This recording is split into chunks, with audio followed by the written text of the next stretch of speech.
আসসালামু আলাইকুম প্রিয় দর্শক শ্রোতা। দেশ টিভি নিউজ সম্ভবত আর থাকবে না, কারণ দেশ টিভিতে ইদানিং একটা সংবাদ চলে আসছে যে ঢাকার ভিতরে ওয়াসা নামে যে ঢাকার ভিতরে ওয়াসাতে 150 জনের চাকরি হয়েছে শুধুমাত্র সমন্বয়কের সুপারিশে।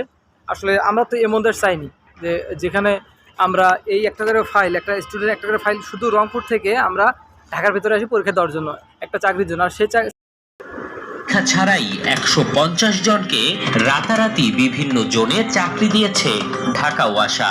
দেশ টিভির হাতে আসা তালিকা বলছে যার পুরোটাই হয়েছে বিভিন্ন জনের রেফারেন্সে। বেশিরভাগ সুপারিশ আছে পিএস আর এপিএস মোয়াজ্জেমের নামে। অসাধারণ। বাদ পড়েননি বৈষম্য বিরোধী ছাত্র আন্দোলনের সমন্বয়করাও। 6 জনের নিয়োগ দেওয়া হয়েছে সমন্বয়ক তৌহিদের সুপারিশে। সমন্বয়ক নুসরাত তাবাসসুম ও নাজবুলের নামও আছে রেফারেন্স দাতার। আসলে আমরা তো এমন দেশ চাইনি যে একজন সমন্বয়কের সুপারিশেই চাকরি হবে। সেখানে কোনো নিয়োগ বিজ্ঞপ্তি নাই, কোনো পরীক্ষা নাই, চাকরি বিজ্ঞপ্তি ছাড়াই এবং পরীক্ষা ছাড়াই 150 জনের চাকরি হলো ওয়াসা, ঢাকা ওয়াসাতে। এখানে বিভিন্ন সমন্বয়কের নামও রয়েছে যে তাদের সমন্বয়কদের সুপারিশের মাধ্যমে চাকরি হলো। আমরা তো এমন দেশ চাইনি। এদের কার্যকলাপ দেখলে রক্ত খালি টকবক টকবক করে। এটাই চাইছিলাম ভাই, এটাই তো চাইছিলাম। নাম রয়েছে সমন্বয়কদের। কিভাবে সম্ভব এটি? সে প্রশ্নের উত্তর মিলাবো এবার। রক্তের ভিতরে কি মিশছে রে ভাই? বলতে ওয়াসা জোন 6-এ দেশ টিভি টিম। তবে সেখানে ঢুকতে গেলে পড়তে হয় নিরাপত্তা কর্মীদের বাধার মুখে।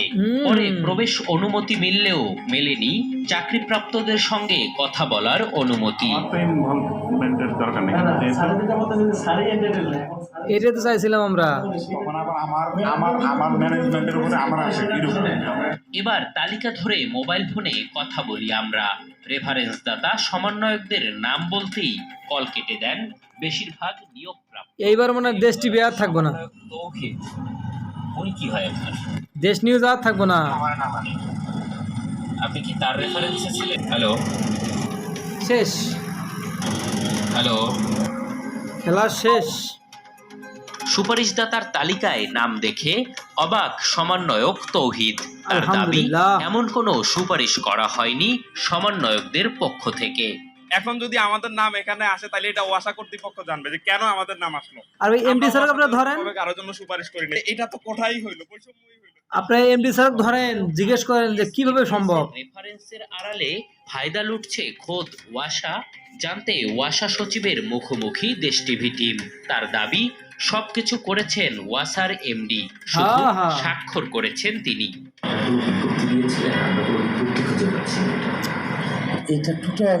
মানে এককালে রমজান মাস, মুখটা খারাপ করতে চাই না, এদের কার্যকলাপ দেখলে যা মনে হয়।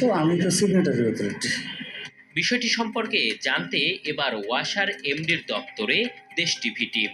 তবে পূর্ব অনুমতির দোহাই দিয়ে কথা বলেননি তিনি। এটা বলবেনই এখন।